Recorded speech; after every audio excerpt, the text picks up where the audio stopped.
आज गणपति की चतुर्थी है। तरह तरह की कहानियाँ हैं, मगर एक शंकराचार्य जी गणपति के बारे में क्या बोलते हैं, बहुत सुंदर श्लोक है। अजं निर्विकल्पं निराकारमेकं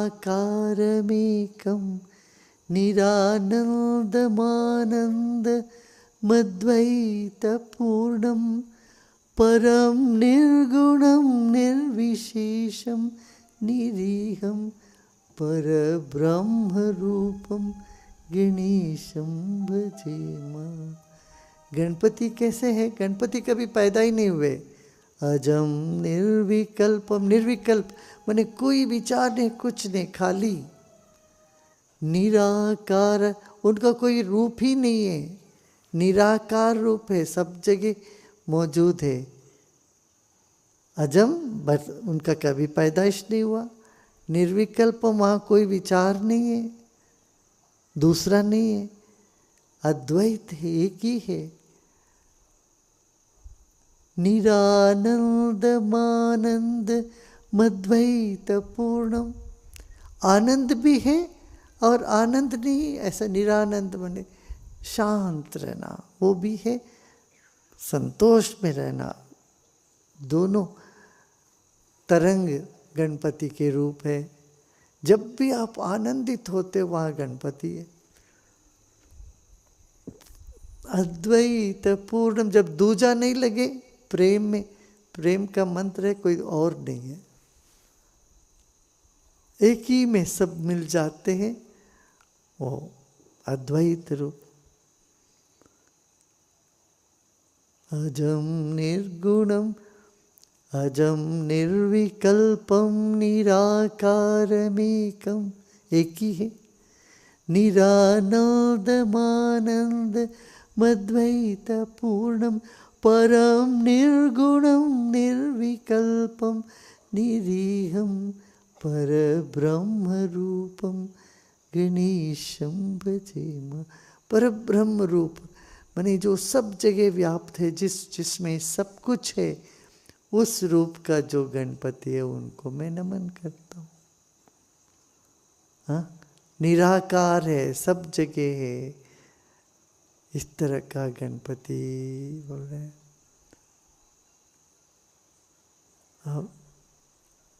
गुणातीतमानम चिदानंद रूपम, सब गुणों से परे है। 3 गुण होते हैं ना, सत्वगुण, रजोगुण, तमोगुण, इससे परे गुणातीतमान चिदानंद रूप, चिन्मय है माने तरंग है, चैतन्य रूप है। जहाँ भी चैतन्य देखते तुम, गणपति मान लो उसको। गणपति अथर्वशीर्ष में भी यही कहते ना, क्या बोलते? सूर्य तुम, चंद्रमा तुम सूरज हो, तुम चांद हो, तुम ऊपर हो, तुम नीचे हो, तुम मेरे बाजू में हो, मेरे चारों ओर हो, मेरे भीतर हो, मेरे बाहर हो, और हवा के रूप में हो, पृथ्वी के रूप में हो, सूरज के रूप में हो, शिव तुम हो, विष्णु तुम हो, हरि तुम, सब कुछ तुम ही हो। और मुझे सब तरह से तुम रक्षा कर रहे हो और करते रहोगे। ये जो उद्गार है कितना सुंदर है, अद्भुत नहीं? मैंने पहले बताया गणपति का आकार का क्या अर्थ क्या है, क्यों सूंड है, उनको चूहा क्यों है उनके। भाई कोई भी बुद्धिमान आदमी इतना तो दिखेगा ना, रे इतना बड़ा हाथी इतनी छोटे चूहे पर कैसे बैठ सकता? या बेवकूफ होंगे या बड़े बुद्धिमान होंगे। तो पूर्वज बड़े बुद्धिमान थे, बेवकूफ तो नहीं थे। तो इसकी रहस्य पर जाओगे तो चौंक जाओगे। वैज्ञानिक लोग इसको देख रहे हैं आजकल, वाह वाह, ये कैसी सिंबलिज्म है भारत। भारत के मनीषी लोग जो है बहुत ही पहुंचे हुए लोग, बुद्धिमान है। तो कहते गुणातीत मानम चिदानंद रूप चिदाभासकम सर्वगम ज्ञान गम्यम मुनि ध्येयमाकाश रूपम परेशम परब्रह्म रूपम गणेशम भजे मां। ये गुण के अतीत है, तीनों गुण के परे हैं। चित रूप है माने चैतन्य है, कॉन्शियसनेस है, जीवन है। चिदाभासकम सर्वगम ज्ञानगम, सर्वगम सब जगह मौजूद होते हुए ज्ञानगम। ये अभी वाईफाई कहीं मिलता है कहीं नहीं मिलता है, कहीं रेंज होता है कि कहीं नहीं रेंज होता है तो काम नहीं करता, ये ऐसा नहीं है।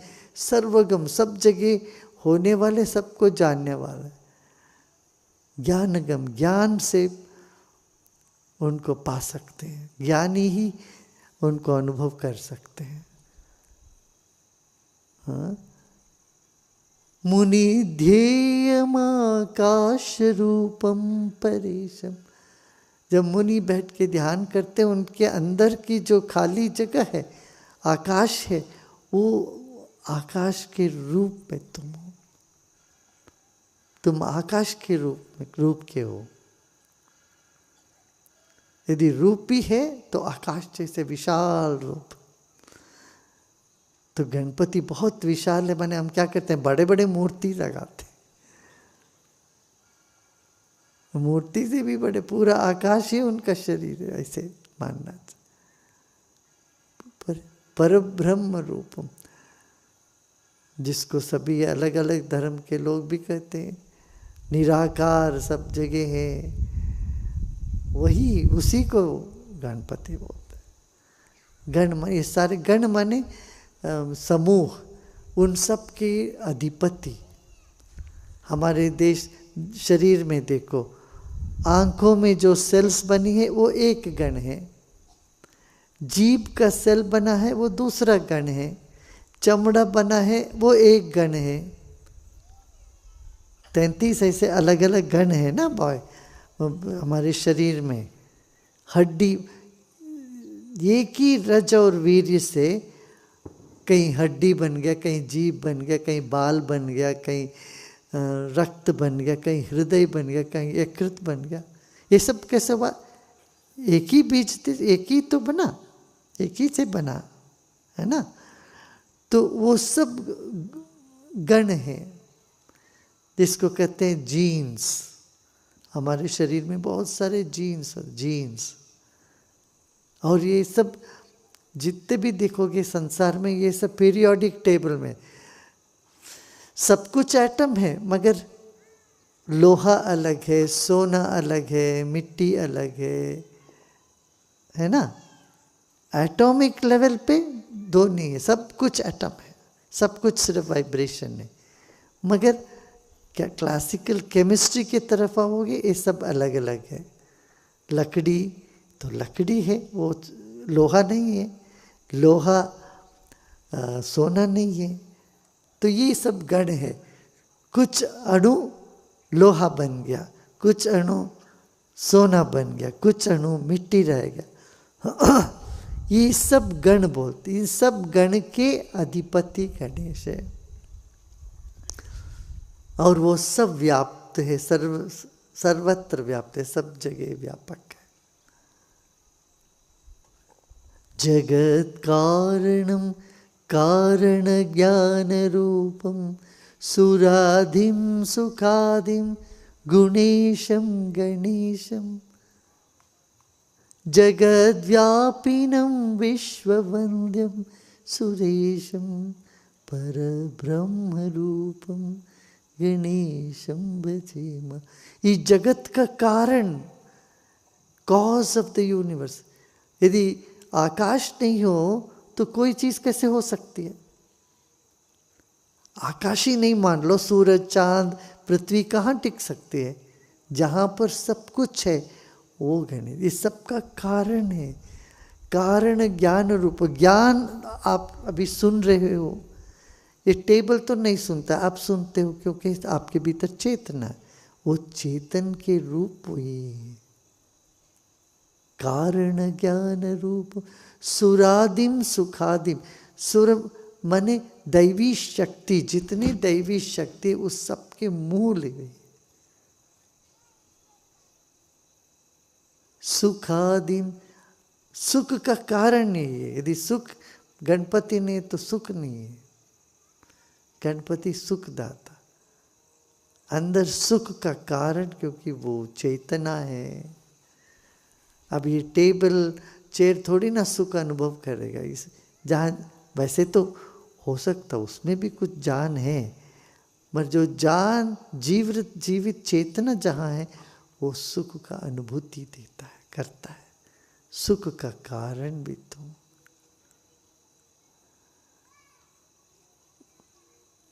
हाँ, गुणीशम गणेशम, गुण भी सारा गुण के ईश है। और अब गणेश हो, जगद्व्यापिनम विश्ववंद्यम, जहाँ पर भी जो भी भगवान को नमस्कार करता है, इबादत करता है, जो भी करता है वो तुम्ही को करता है। इस दुनिया में कोई अलग अलग रूप में करता होगा, मगर वो सब करते तुम्ही को। कोई गॉड बोलता है, कोई अल्लाह बोलते, कोई कर्म बोलते, कोई कुछ भी बोलते, कोई हरि बोलते। वो जिस किसी भी को नमस्कार करते वो भगवान, वो सिर्फ इन तुम्ही को ही कर रहे हैं।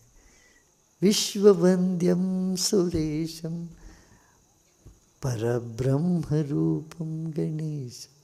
ऐसे गणेश के प्रति, गणेश के बारे में कोई संवादी माने कोई विवाद ही नहीं हो सकता किसी का।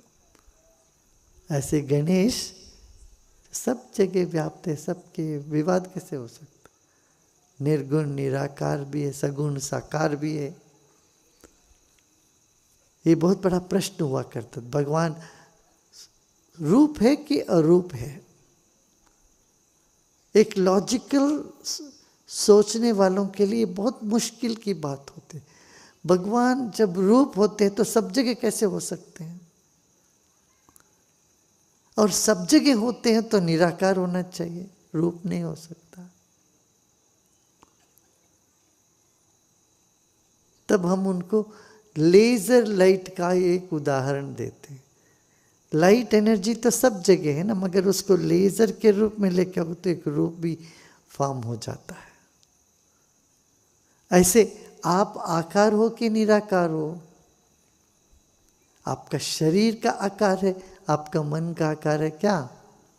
नहीं, मन निराकार है, शरीर साकार है। ऐसे ये जगत जो भी दुनिया हम देखते हैं, पेड़ पौधे पशु पक्षी मनुष्य, ये सब उनके रूप है। इसी को विश्व रूप दर्शन, ये सारे विश्व में उसका रूप देखो, ये विश्व रूप दर्शन। ये दुनिया से भगवान अलग कहीं आसमान में नहीं बैठा है, दुनिया में कण कण में भगवान व्याप्त है। ये जानना है, तभी ये जगत का कारण समझ में आता है। तो ऐसे पर ब्रह्म रूप गणेश को मैं भजता हूँ। अच्छा, फिर हम मूर्तियाँ क्यों रखते हैं? तब कहते हैं देखो कुछ उत्सव होना तो अंदर ही अंदर उत्सव तो अकेला कर सकता है, बट बाहर सबके साथ उत्सव मनाना तो कुछ तो आधार चाहिए। तब मिट्टी से लेके आते गणेश का मूर्ति बना के बोलते गणपति तुम मेरे दिल में रहते हो, हमेशा सब जगह रहते हो, तुम्हारा कोई आकार नहीं, मगर थोड़ी देर के लिए इस मूर्ति में तुम आ जाओ। हम मनाना चाहते हैं, जो कुछ भी तुमने मुझे दिया है मैं वो सब तुम्हें समर्पण करके अपना जीवन का आनंद मनाना चाहता हूँ, गाना चाहता हूँ, नाचना चाहता हूँ, सजाना चाहता हूँ, उत्सव मनाना चाहता हूँ। थोड़ी देर के लिए आप इसमें आ जाओ। ऐसा करके भगवान को बुलाते हैं और पूजा सब होने के बाद कहते हैं भगवान तुम वापस मेरे दिल में चले जाओ, समा जाओ। तो प्राण प्रतिष्ठा हुई, प्राण वापस हमारे प्राण में मिल गया। फिर वो मूर्ति को ले जाके विसर्जन कर देते, पानी में डाल दो। अगले साल फिर जब उत्सव करता है तो फिर फिर नया गणेशा बनाओ, फिर उत्सव मनाओ। धन्य भागी होने के लिए ही ये कार्यक्रम है, पूर्वजों ने बनाया ताकि जीवन में तुम ग्रेटफुल हो जाओ, धन्य भागी हो जाओ। जितना मिला है वो सब के लिए धन्य भागी, धन्यवाद दो। यही है रहस्य। आज इतना काफी है, ठीक है ना।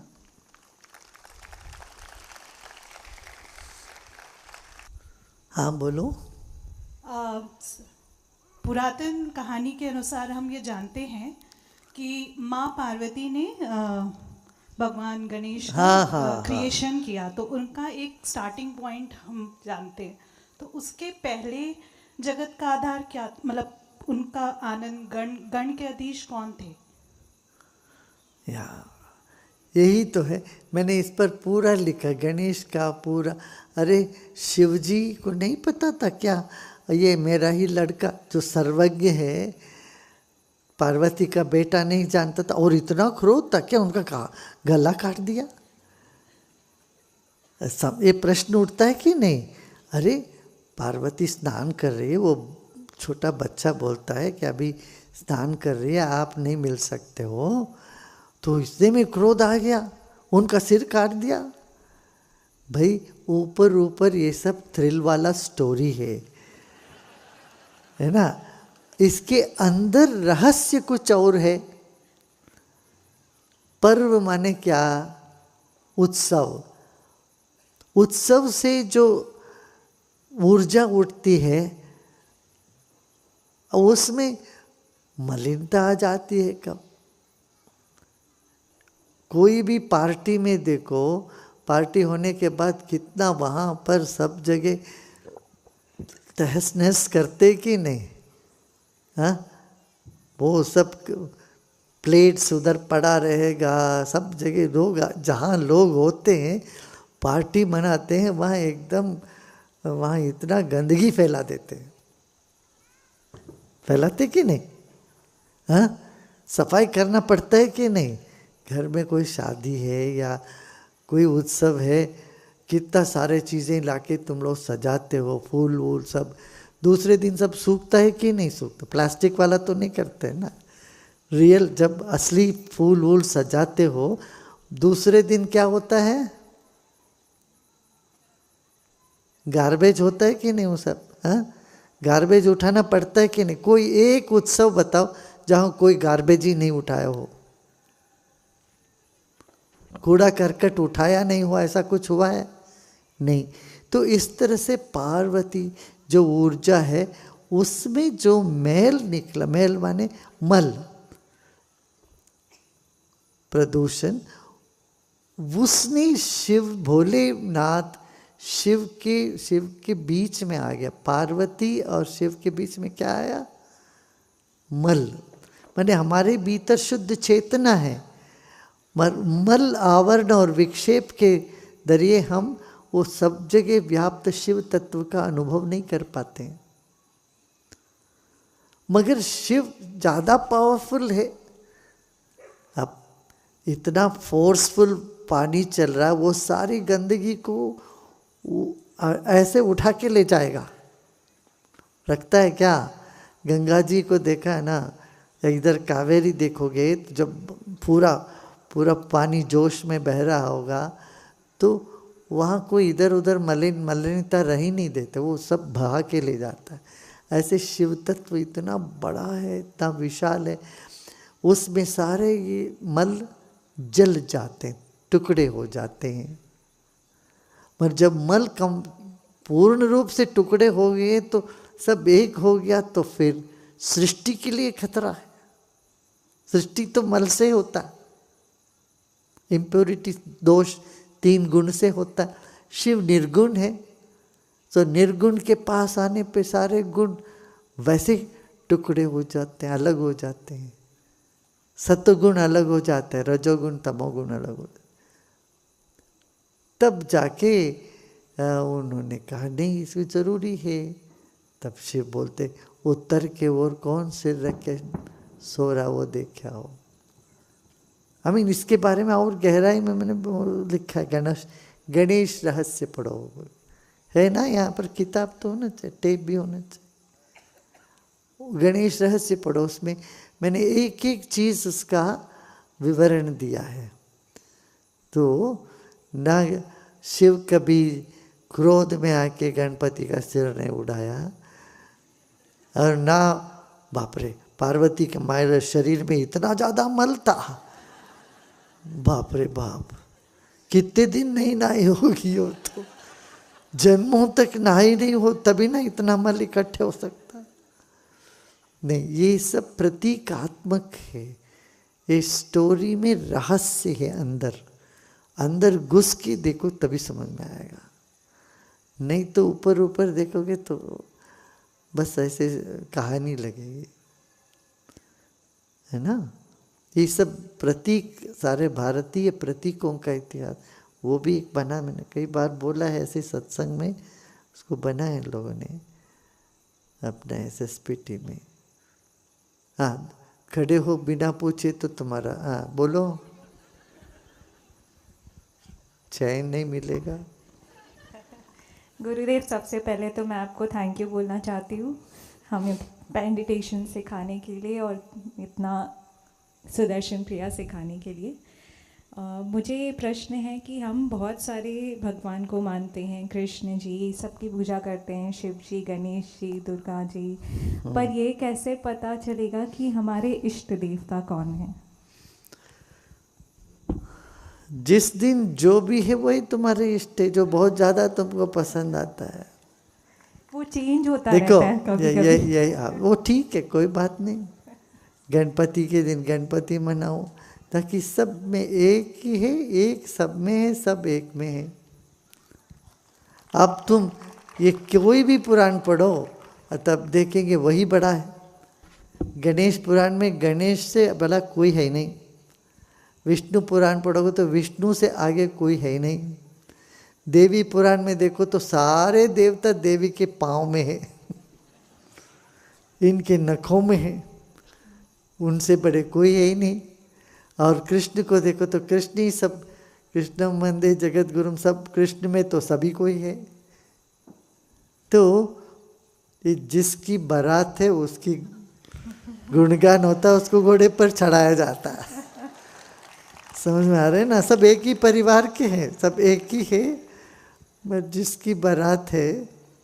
मैंने विनोद से ऐसे पूछा था, एक स्वामी जी हमारे यहाँ हुआ करते थे, उन्होंने महासमाधि ले ली, स्वामी प्रज्ञानानंद जी महाराज, ये क्या जहाँ भी देखे उसी का वो, उन्होंने यही कहा था, महाराज है तो सब एक है, मगर जिसकी बारात है उसी की गुणगान होगी। है ना, उसी के इर्द गिर्द नाचते हैं। तो अपना मन जो भी हुआ, पर ये सारे रूप अंततोगत्वा अरूप में